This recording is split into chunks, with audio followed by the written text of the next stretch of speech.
If you're new to the game from the announcement of Reforge, and you don't know the terms old school weapon or inscribable weapon, well, I'm here to explain what those two mean. Before going into the differences, let me state the similarities. Weapons can have up to 3 or 4 parts to them, depending on the type of weapon that they are, with varying different similarities. The first part, their base stats. Their base stats are fully consistent between both old school and inscribables. These stats will vary in strength based on their requirement. What is a requirement? A requirement is a stat that isn't provided to you unless you have the specified attribute equal or higher than it. On weapons, these will be tied to your auto damage, for offhands, your armor, and energy stats. These will remain consistent in what stats are provided among the weapons of the same type. And these numbers, as said before, are based on requirement. For example, all styles will have a % chance to recharge spells, plus an amount of energy, provide a damage type and damage, though they'll vary in the % chance, the type of damage, and the damage range. Oftentimes, requirement 9 and higher are for the highest these stats can go, though the rare exception can allow this to be 8. These cannot be changed on this weapon. Now, the next two parts I'm bundling in together, that being the prefixes and the suffixes. Unlike their base stats, these mods have a pool with a variety of different stats of varying strengths, not tied to anything but the mod itself. These can be changed with the exception of old school wands, foci, and shields. Every single item in the game has both a prefix and a suffix, except similarly wands, foci, and shields, which have neither for OS and a suffix for inscribable. Other than the exceptions, prefixes and suffixes can be applied to any weapon with their respective weapon parts, i.e. staff heads apply a prefix and staff wrappings apply a suffix to a staff. Bowstrings can apply a prefix, and bow grips apply a suffix to a bow. These are where the similarities end and where the differences arise. First, let us start with old school, or OS for short. OS weapons are weapons that drop in prophecies, factions, underworld, Fisher Woe, and mobs from both the Deep and Urgods. OS weapons drop as something called the Inherent. The Inherent is a modification, like the base stats, something that cannot be changed on this weapon. Unlike the base stats, however, it is a mod that is not always the same and can come in a pool of a variety of different stats. These can come in the form of a % chance to having the cast time of a specific attribute, reducing specific condition durations, and more. Additionally, there's a chance that there isn't an inherent at all, though this doesn't always happen. While inherents sometimes share stats, that of inscription weapons, many of these inherents are unique to the inherents themselves. Vampiric Strength, or rather 14 to 15% damage for 1 health degen. Zealous Strength, or rather 14 to 15% damage for 1 energy degen. Having the cast time or having the skill recharge with an unlinked attribute. More on that in a second. Inherents don't officially have named mods, they do borrow some names from inscriptions, such as Strength and Honor, which is 15% damage over 50% health. Though these stats that are unique to inherents themselves do not have any form of name or official name, they've been given unofficial names. OS weapons are far more varied than inscription weapons on what can drop on them and what can be found on them, though not every combination is the most useful. Unless it's a focus, wand, or shield, you do have control over the prefix that you have on or the suffix, though you won't have the ability to take off certain prefixes or suffixes. The reason why you can't mod wands, foci, or shields is because unlike all of the other old school weapons, you technically have 2 inherents rather than a suffix. The mods can be weird on these things, though most of the value comes from the weird things on these weapons. Though, beyond just the weird mods, there are 2 OS weapon types that I find particularly valuable and playable. The ability to go cross-attribute is an insane limitation breach, in some cases cross-class. This is something impossible on inscribable weapons. Going cross-attribute, that is. Having the cast time and having the skill recharge, some of the more powerful mods, already boost the effectiveness of builds. Being able to do this between different attributes on one weapon can help more attribute varied builds. The issue with these weapons is that they are very difficult to get and you can't control what drops you get. If you're looking for a Soul Reaping Staff, which has cast time of restoration skills, you'll have a little bit of issue trying to find those. This is doubly so with wands, foci, and shields, since they have 2 inherents instead of a suffix, and have a chance to drop a single mod. You're going to have a hard time trying to find the weapon you're looking for to maximize the effectiveness of your build. Another weapon that is very useful, and is probably easier to find, are the ones that have great farming potential. Mostly the mods, like the Versus series mods. While Inscriptions have some Versus mods, only OS have creature and affiliation versus mobs. Versus Char, versus Undead, Correction, only defensive mods are exclusive to OS weapons. Or damage reduction for offhands like shields and foci, these can allow you to farm certain areas more effectively. These are far easier to obtain since they often come from the mob that they are associated with. Going to Inscribables, inscription weapons drop in Nightfall, the Eye of the North expansion, the endgame chests for the Underworld, Fisher Low, Urgaz's Warren, and the Deep. Only the endgame chest. It's a little weird, I know. The Zaishin chest, the Hall of Heroes chest. Introduced in Nightfall, inscribable weapons have a new mod that entirely replaces the inherent. Of course, the mod is in the name. Inscriptions are entirely replaceable and are able to be salvaged from weapons. While OS weapons excel in variability, inscriptions excel in simplicity. If you want a perfect modded weapon, OS weapons require you to have gotten perfect stats for both the base stats and the inherent when they first drop. Or in the case of wands, foci, and shields, literally everything. However, for inscribables, you just need a blue rarity item with perfected base stats.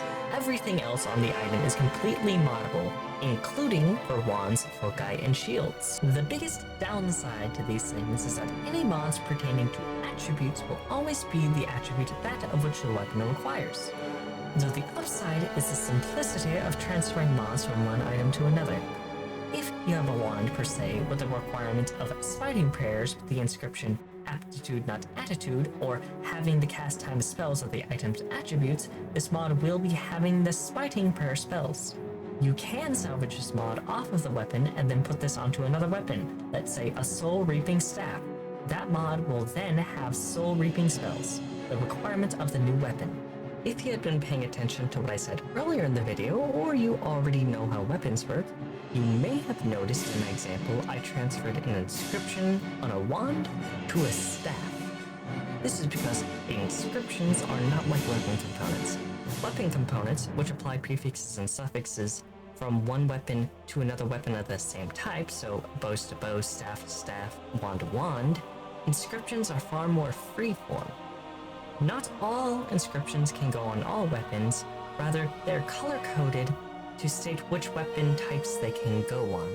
So teal weapons can go on any weapon, blue can go on martial weapons, green/yellow can go on spellcasting, bronze can go on focus or shields, lilac on focuses only, and then golden on anything that is equipable. With all that said, inscription and old school weapons both have their place in the game. OS weapons having a varied potential but limited modability allows for a kind of chase for what's on them. Also, with some of the weird mods that can drop on these items, like tri-attribute weapons, makes building around them more interesting and promotes that you mess around with their skills. Inscription weapons are far more modifiable, yet far more restrained with what can go on them, yet they are good enough or even perfect for most circumstances. Remember, these came out around the same time that Heroes did. Demand for good weapons grew. And even with all of that, there's one weapon type I haven't talked about or even mentioned yet. Uniques. These are littered throughout the game through certain collectors, boss traps, and more. While OS and inscribables are somewhat limited by campaign, uniques are not, they just have more specific locations you get them. Uniques can also have lower drop rates and golds, or even be difficult to get, though that does not make them better. Mods on these things are always the highest that they could go, and the base stats are also the highest that they can get for the requirement. The issue is that there is no modability on these items and they cannot be changed at all. Furthermore, these different items will always drop the same stats according to the name no matter what. All claws of the Broodmother will always drop the same stats as every other claws of the Broodmother. Every Maracai's blade will be the same as every other Maracai's blade. They cannot change and they will always drop the same. For a vast majority of these unique weapons, they are mods and stats you can mod on your weapons anyways, and they don't offer anything extra. So unless you're looking for a specific skin that is exclusive to a unique, or there's a weapon that you're looking for that has the exact mods that you want on them, there's not much reason to seek them out. However, there are a select few that break conventions or provide an extra niche utility. One of the examples, or a few rather, that you might want to look out for are the Aegis of Arg, the Aegis of Terror, the Stygian Aegis, and the Stygian Defender, which all provide a 10% armor bonus versus demons. This mod is impossible to get on Inscribables, and with most demons being in Nightfall, it makes getting this mod as an inherent slightly difficult if not impossible since OS weapons don't drop in Nightfall. So, the 4 of these items may be of use against farming some demons. Another subset of weapons that you might want to look at are the Decade weapons. These are weapons that you can get on Embark Beach during the anniversary and are not that hard to get, and they are particularly useful on festivals since they completely buff you up on events, since they have extra effects when events are going on. If you've noticed with the Decade weapons, is that they had multiple requirements for the caster weapons. That may seem useful, but that's not as useful as it first appears. It is nice though. A, if you meet the requirements for multiple, only one instance is treated as if it was met. B, you can't mod these weapons as mentioned before, meaning you can't use mods to mess with the linked attributes. What makes the Decade so useful is their ease of being able to get them and the 20% modifiers during festival events. Wands don't typically have a 20% chance of having all spells, only spells of a certain attribute or with a mod with a maximum of 10% chance. Staves typically only have one instance of unrestricted 20% of having all spells instead of 2. Then martial damage, it's just simply nice when crisp, especially on Assassin. The multiple requirement thing is just a nice flavor to add on to these weapons. Now, there's a plethora more of these weapons with multiple attributes. Unlike the Decades, however, it's not of the same class, rather of the primary of each of the caster classes. Now, these weapons are nice to be able to swap between characters, however, these weapons don't really do much. Other than the multiple attributes, you can perfectly replicate these weapons. Also notably, the staves can also be very deceptive on a first viewing. Helenia's Insight seems like it has 5 more energy in the base stats compared to other staves' base stats. But it's just an insight mod that is put into the base stats of that mod. I don't understand that. And every single one of these staves has skill recharge spells in green as if it's a mod for unrestricted skill recharge, when that's just baseline for staffs. That's the baseline for the staff.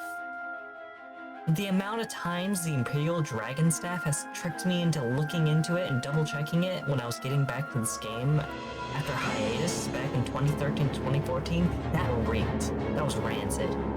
And some gold inscribable weapons kinda do that too, particularly from the bonus mission pack. Don't know why. And speaking of golds, there's one inscribable weapon that's gold that does the same exact thing as these weapons called the Bison Cup. That's cool, you can No. The Bison Cup is effectively a unique. Despite being an inscription weapon, I don't understand the choice to do this. I wanted to feel quirky, I guess, like Kieran's bow, which is a unique that can be modded. The only unique item that can be modded. I don't understand, but fine, I guess. Kieran's bow is a nice looking bow. Now, with all that said, uniques are cool if they allow for things that inscription OS weapons can't. Decades versus demon shields, whatever edge cases. Otherwise, unless you're going for a very specific skin or the mods are exactly what you want, there's not much point to them as OS inscribables can just perfectly replicate most of these weapons. And they aren't worth as much as people are selling them for. Some of the uniques I've seen on Kamadan Trade Chat have been insane, anywhere from 20 to 50 ectos. I don't even think they're worth 1 ecto, much less 20 to 50. But 1 ecto at most of the time. WTS Green Weapons guy. Either way, there's not much else beyond this overview, so I hope you have a wonderful day. Sub if you want to, but no pressure.